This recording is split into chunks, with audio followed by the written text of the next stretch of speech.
암이라는 것 자체가 우리한테는 정서적인 큰 충격이죠. 외상이죠.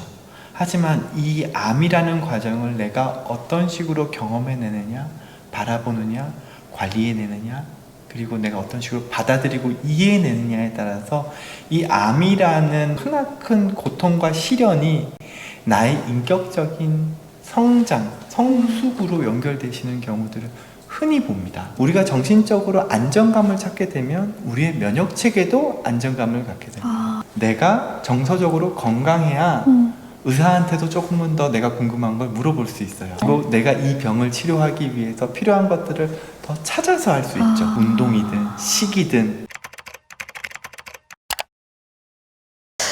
그리고 선생님 혹시 그러니까 암 환자가 암에 걸리면 여러 뭐 불면증이 생길 수 있고 불안함이 생길 수 있고 뭐 다양한 정신적인 문제가 생길 수 있는데 혹시 질환적으로 좀 잘 생기는 질환도 있나요? 예를 들어 뭐 우울증이라거나 뭐 공황장애라거나. 대표적인 거는 불면증일 것 같아요. 가장 힘들어 하시고 그리고 신체적인 증상이 발생하시면 그것과 연관해서 잠을 못 주무시는 경우가 아마 제일 많으시겠죠.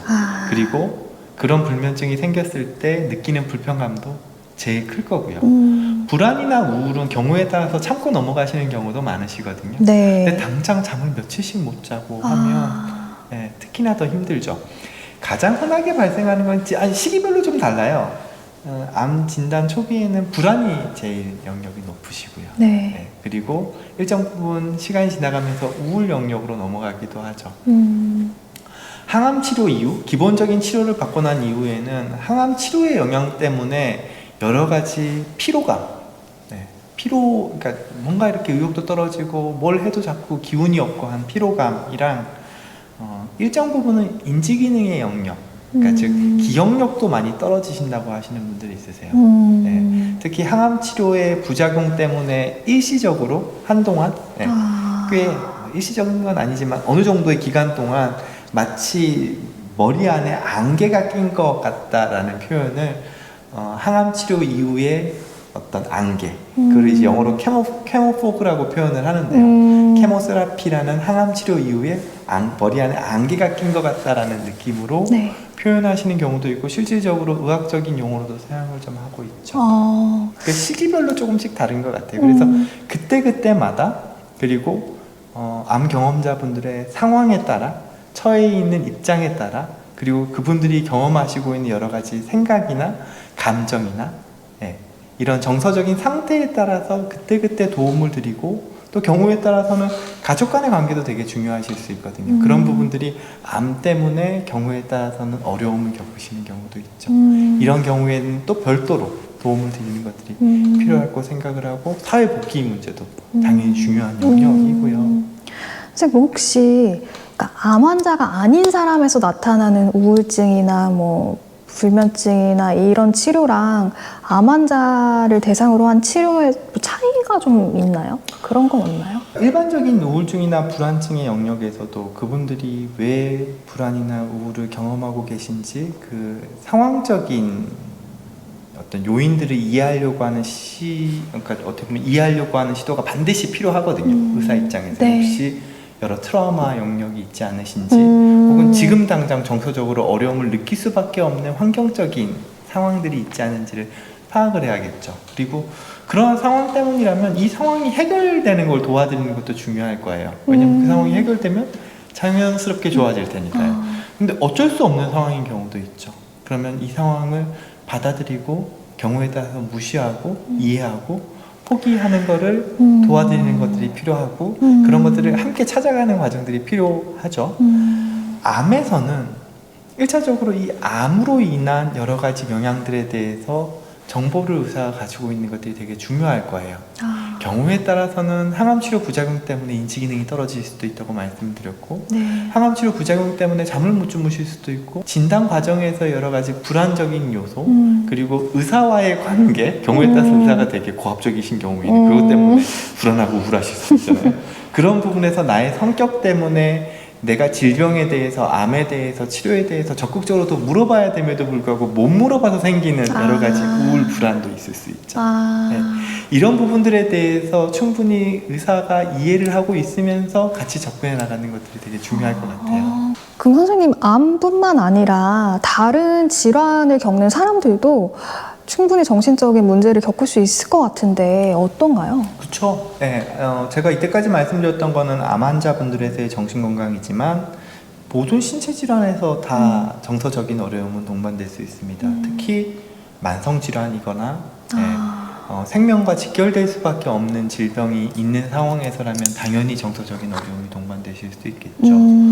대표적인 경우라면 이제 면역계 질환 같은 경우에 루푸스라는 질환이 있습니다. 네. 만성적인 어떤 면역 질환에 가까운데요. 그러면 이분들은 여러 가지 이 면역 질환 때문에 생기는 통증이나 얼굴의 발적 같은 것들 때문에도 힘들어하시고 계속 약을 드셔야 되는 부분이 이 완치가 어려운 질환이죠. 그렇죠. 그리고 이 질환 자체가 또 질환의 영향 때문에 경우에 따라서는 질환 때문에 드시는 면역 억제제 때문에 정서적인 어려움이 2차적으로 유발되시기도 합니다.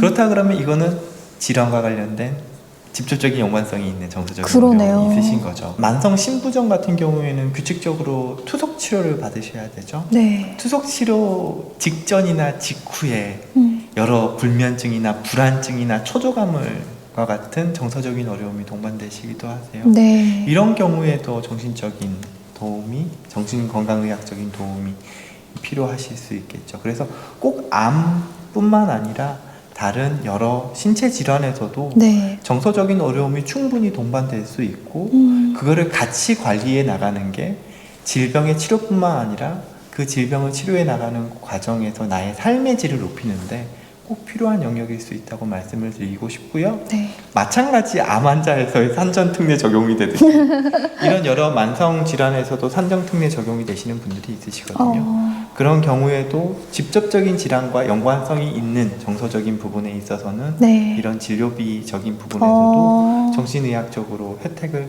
받으실 수 있습니다. 그리고 이런 것과 관련해서 네. 계속 말씀드리면 건강보험공단에서도 조금 관심을 가져주시고 이해를 해주시는 분들도 네. 중요하다라고 보여져요. 그만큼 어떻게 보면은 제일 혜택이 필요하신 분들은 막상 그 질환을 앓고 계시는 환자분들이기 때문이죠. 그렇죠. 저도 계속 드는 생각은, 그러니까 이거를 알고 모르고의 차이도 되게 큰 것 같아요. 네. 그런 부분에서 기자님의 역할이 정말 중요하신 거죠. 그러니까 저도 기사를 좀 많이 쓰고 싶은데 정말 내가 아예 이런 혜택이 있는지도 모르고 내가 정신적으로 힘든데 이건 그냥 당연히 내가 아파서 그런 거라고 생각하고 전혀 치료에 대한 생각 자체를 못할 수가 있잖아요.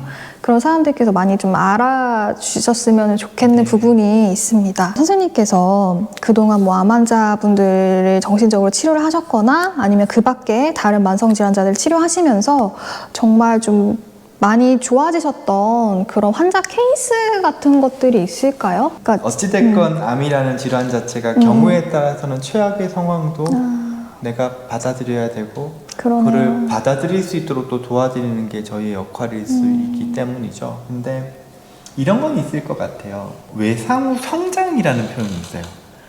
많은 분들이 들으셨을 게 아마 외상 후 스트레스 장애라는 걸 많이 들으셨을 텐데 네. 이거는 우리가 정서적인 큰 충격을 받고 난 이후에 생길 수 있는 여러 가지 정신적인 증상들을 이제 외상 후 스트레스 장애라고 표현하죠. 네. 하지만 외상 후 성장이라는 것도 있습니다. 특히 암 환자분들에서 저희가 많이 표현을 하는데 암이라는 것 자체가 우리한테는 정서적인 큰 충격이죠. 외상이죠. 하지만 이 암이라는 과정을 내가 어떤 식으로 경험해내느냐, 바라보느냐, 관리해내느냐, 그리고 내가 어떤 식으로 받아들이고 이해해내느냐에 따라서 이 암이라는 나의 인생에서의 크나큰 고통과 시련이 나의 인격적인 성장, 성숙으로 연결되시는 경우들을 흔히 봅니다. 네. 회복 탄력성이라는 표현도 쓰는데요. 물론 우리가 정서적으로 큰 힘든 상황, 특히 암과 같은 힘든 상황을 경험해내게 되면 정신적으로 어려움을 겪게 되는 게 당연하죠. 하지만 그 과정을 어떤 분들은 회복 탄력성이라는 내가 가지고 있는 자기 치유력으로 더 극복을 잘 해내시는 분들이 있고 그런 분들에서는 암을 통해서 오히려 여러 가지 삶의 의미를 다시 발견하고 내 삶의 과정을 되돌아보고 그리고 이후의 삶이나 혹은 경우에 따라서는 죽음까지도 성숙하게 받아들이는 모습들을 보게 되거든요. 네. 그런 것들을 저희가 완벽하게 해드리지는 못한다 하더라도 옆에서 보조를 맞춰가면서 도와드리려고 하는 게 어떻게 보면 저희들의 역할 중에 하나일 거라고 생각이 좀 드는 부분도 있고 그렇게 해드리려고 노력을 하는 거죠.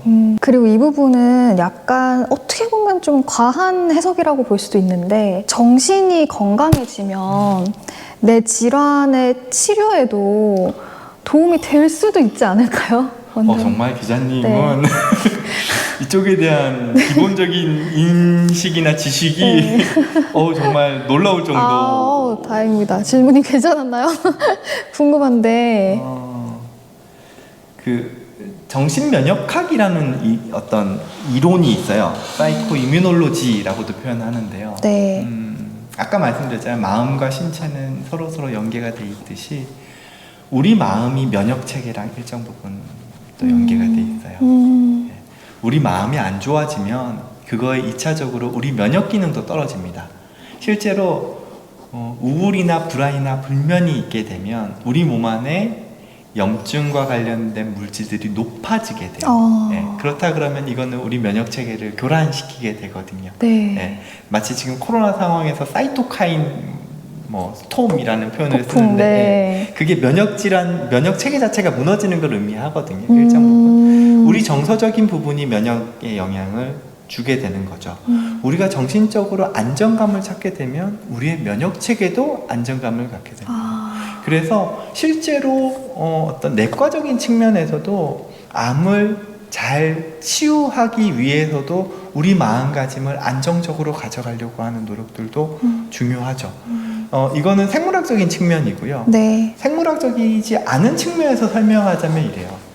내가 정서적으로 건강해야 의사한테도 조금은 더 내가 궁금한 걸 물어볼 수 있어요.